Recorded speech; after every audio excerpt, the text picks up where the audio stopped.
Gut bacteria అన్నది మన తల్లి దగ్గర జన్మించిన దగ్గర నుంచి డెవలప్ అవుతూ ఉంటాయి. అంటే అది మన ఇమ్యూనిటీ, అంటే మనము మన బయట అంటే వివిధ సోర్సెస్ దగ్గర నుంచి ఫైట్ చేయడానికి చాలా మనకి తోడ్పడుతూ ఉంటాయి. ముఖ్యంగా ఈ గట్ ఇమ్యూనిటీ అంటే ఈ క్రిములు అంటే మన బాడీలో మనం అనుకుంటూ ఉంటాం ఆహారం తీసుకున్న ఆహారమే కాకుండా రకరకాల ఆర్గానిజమ్స్ మన బాడీలో మనకేమి హార్మ్ చేయకుండా జరుగుతూ ఉంటాయి. ఆ ఆర్గానిజమ్స్లో మార్పు వచ్చినప్పుడు మనకి ఇన్ఫెక్షన్స్ ఉంటాయి.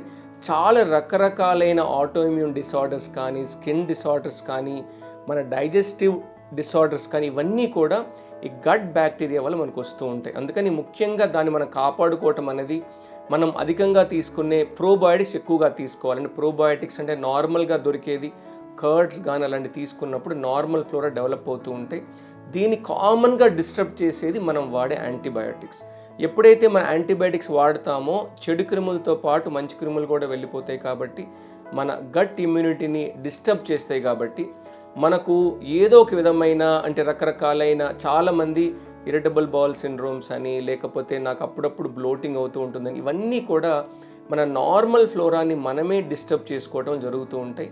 ఈ నార్మల్ ఫ్లోరాని ఇంకొక విధంగా తీసుకునేది మనం అన్హెల్తీ ఫుడ్స్ తీసుకోవటము, రకరకాలైన అంటే మనం తీసుకునే ఆహారాలు అంటే ఇప్పుడు ఒక దగ్గర నుంచి ఇంకో దగ్గరికి వెళ్ళినప్పుడు కూడా ఆహారంలో ఉన్న ఫ్లోరా అవన్నీ మారుతూ ఉంటాయి. కాబట్టి ఈ ట్రావెలర్స్ డయేరియా ఇవన్నీ కూడా ఎందుకు వస్తాయి అంటే మన నార్మల్గా ఉన్న మన నార్మల్ ఫ్లోరాని బయట నుంచి ఇవ్వగలిగిన అబ్నార్మల్ ఫ్లోరా మిక్స్ అయినప్పుడు మన బాడీ నార్మల్ ఫ్లోరా డిస్టర్బ్ అయ్యి ఇలా డయేరియా వస్తూ ఉంటాయి. అందుకని మనం దాన్ని కాపాడుకోవాలి అని అనుకుంటే మనం తీసుకునే మంచి ఆహారాలు అంటే ఏంటంటే మన బాడీలో ఉన్న మంచి ఫైబర్ కూడా నార్మల్ ఫ్లోరాని డెవలప్ చేయడానికి హెల్ప్ చేస్తూ ఉంటాయి. మన గట్ ఇంటెస్టైనల్ ఫ్లోరా అంటే మనం తీసుకునే మన బాడీ మీద ఎటువంటి హామ్ జరిగేటప్పుడు ఆ కాంటాక్ట్ వచ్చి మన బాడీ ఇమ్యూనిటీ ఎట్లా డెవలప్ చేస్తుందో అదేవిధంగా మనం తీసుకునే ఆహారంలో ఉన్నటువంటి చిన్న చిన్న క్రిముల దగ్గర నుంచి మన ఫుడ్ దగ్గర నుంచి అన్నీ కూడా మన గట్ ఒక రకమైన ఇమ్యూనిటీని డెవలప్ చేస్తూ ఉంటుంది. ఎందుకంటే ప్రతి మిల్లీమీటర్ ఆఫ్ గట్ అంటే మ్యూకోసా ఈజ్ మన ఇమ్యూనిటీకి అంటే ఇమ్యూనిటీ ఇంప్రూవ్ చేయడానికి కారణం ఉంటుంది. కాబట్టి మనం తీసుకునే ప్రతి ఆహార పదార్థము మన ఇంటెస్టైన్తో వచ్చే కాంటాక్ట్ అయ్యే ప్రతిదీ కూడా మన ఇమ్యూనిటీని ఇంప్రూవ్ చేసుకొని వాడుకోవచ్చు. అందుకనే మనం చూసామంటే మన న్యాచురల్ డైట్లో ఉన్నటువంటి ప్రతి ఆహార పదార్థాలు కూడా అంటే మనం అదే అంటాం అనమాట, మనకు తెలుసో తెలియకో మన kitchen is the best place where you're getting lot of immunity. అంటే ఏంటంటే మీరు చూసారంటే మనకు తెలియకుండానే పసుపు కానీ లేకపోతే మనం తీసుకున్న లాట్ ఆఫ్ స్పైసెస్ అన్నీ కూడా మనకి నేషనల్ ఇమ్యూనిటీ డెవలప్ చేయడానికి ఇస్తూ ఉన్నాయి.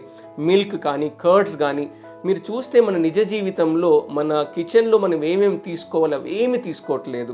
మిల్క్ తీసుకోవటం ఆపేసేసాము, కర్డ్స్ తీసుకోవటం ఆపేసేసాము. అందుకని ముఖ్యంగా మనం చేయాల్సింది మనకున్న న్యాచురల్ రిసోర్సెస్ని మర్చిపోకుండా మన గట్ ఇమ్యూనిటీకి ఇంపార్టెంట్గా మనకి హెల్ప్ చేసే అంటే కర్డ్స్ కానీ మిల్క్ కానీ మన స్పైసెస్ మనకు న్యాచురల్గా అవైలబుల్ ఇంట్లోనే స్పైసెస్ కానీ ఇవన్నీ తీసుకున్నప్పుడు మన గట్ ఫ్లోరా అంటే మన పేగుల్లో గ్రో అయ్యేటువంటి మంచి ఆర్గానిజమ్స్ మనం కాపాడుకుంటూ నిజ జీవితంలో మనకేం ప్రాబ్లం రాకుండా మనం నార్మల్ లైఫ్ లీడ్ చేయడానికి ఆస్కారం ఉంటుంది.